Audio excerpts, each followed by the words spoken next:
Good morning, students. Today I will explain a very beautiful poem, Nightfall in the City of Hyderabad. This poem has been written by Sarojini Naidu. So, in the present poem, she describes the rich culture, custom, and tradition of Hyderabad. In her poems, normally we see the beautiful description of Indian landscape and the spirit of Indian people. She uses Indian English to describe the feeling and sweet expression of Indians. For example, in one of her poems, she admits that Ram Re Ram, I shall die. In the following poem, she uses Urdu words like muezzin.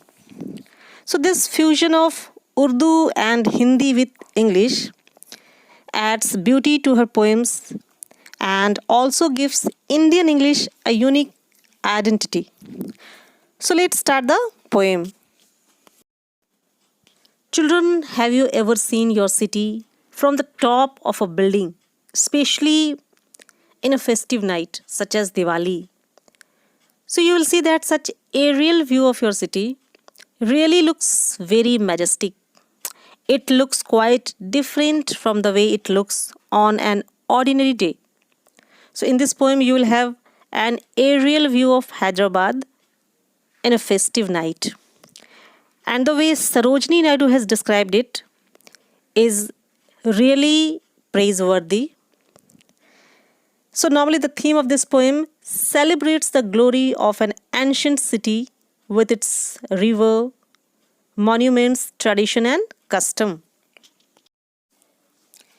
See how the speckled sky burns like a pigeon's throat, jeweled with embers of opal and peridot.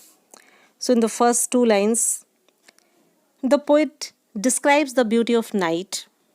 The sky with its twinkling stars appears like the dotted throat of a pigeon, and the stars appears like opal and peridot. Peridot is a precious metal which is used in making ornaments. Okay, so here they are sparkling like flame and decorating the neck of the sky, just like a jeweled neck of pigeon.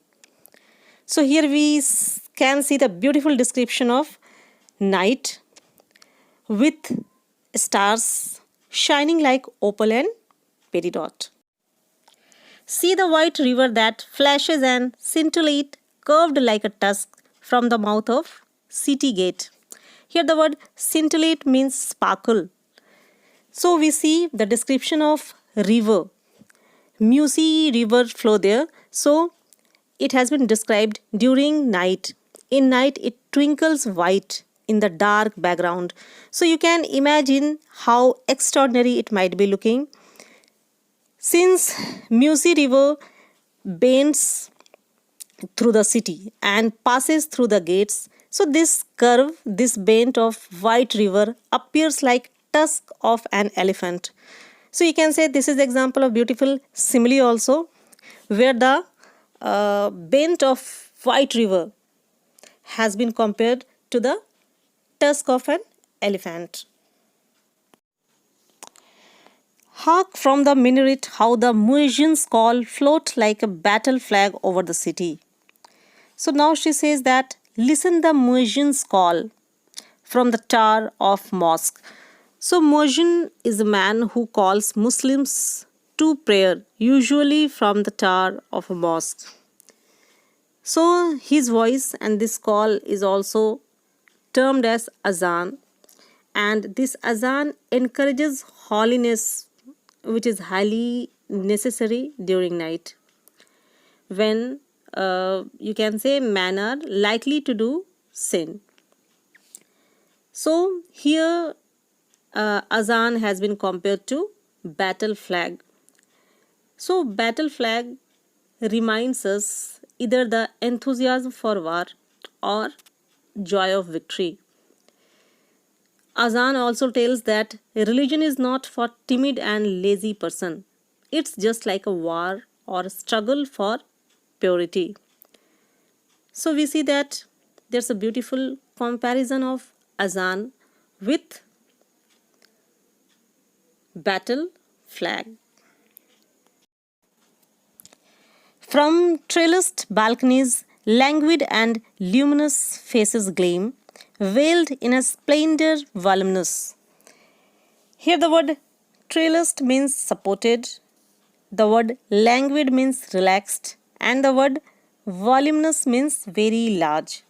So these two lines describes how the women look at the procession below from their balconies, and the balconies on which they are standing are supporting creepers. They are very beautiful with decorations.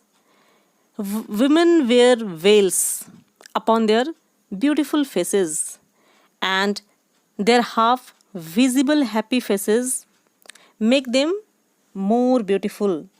Their faces gleam. Okay? And the procession at which they are looking have their own beauty. So it seems that beauty itself is looking at beauty.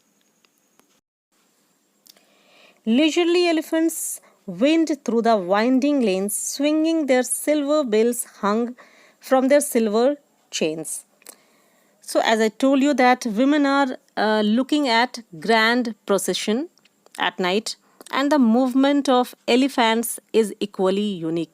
They are walking slowly in zigzag movement through the curved street, and they have a silver chain in their necks which swing as they move. So again you can imagine this beautiful sight, a dark elephant with silver bell and shining metal against huge dark background. So you can say such description is beyond beyond imagination. It is really very majestic and it touches our heart. Round the high Charminar, sounds of gay cavalcades blends with the music of cymbals and serenades. Over the city bridge, night comes majestical, borne like a queen to a sumptuous festival. Here the word cavalcade means lines of people on horses. It's just like a parade. The poet says that around the Charminar, the sound of happy parade blends with the melody of bell and produces a divine music. And in the last two lines, the night has been compared to a queen. The night is looking very splendid, grand, and sumptuous. Here, the word sumptuous means looking very impressive. So, the night appears like a queen who has worn the sparkling ornament of precious stone like opal and peridot. And just like a queen, it's looking very royal and majestic on this festive night. So this was the description of splendid nightfall in the city of Hyderabad. So now let's see the poetic devices used by the poetess. In the first three couplets, the poet has used similes to compare the things. In the first two lines, we see that a speckled sky, that is the sky dotted with stars, has been compared to a pigeon's throat, which is also dotted. In the second couplet, we see that river Musi bent has been compared to a tusk of an elephant. Both are white and both have curves. In the third couplet, we see that Muazzin's call, that is azan, has been compared to a battle flag, because just like battle flag, it is also a call for the struggle for purity, you can say. And we see that all the comparisons have been made using like. So they are the example of similes. In the first two lines, she has used metaphor. The precious stone like opal and peridot are the metaphor for sparkling stars.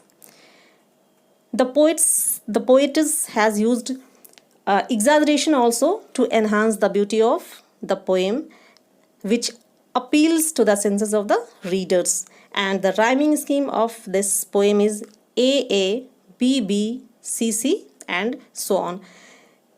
We see that in each couplet, the ending two words are rhyming with each other.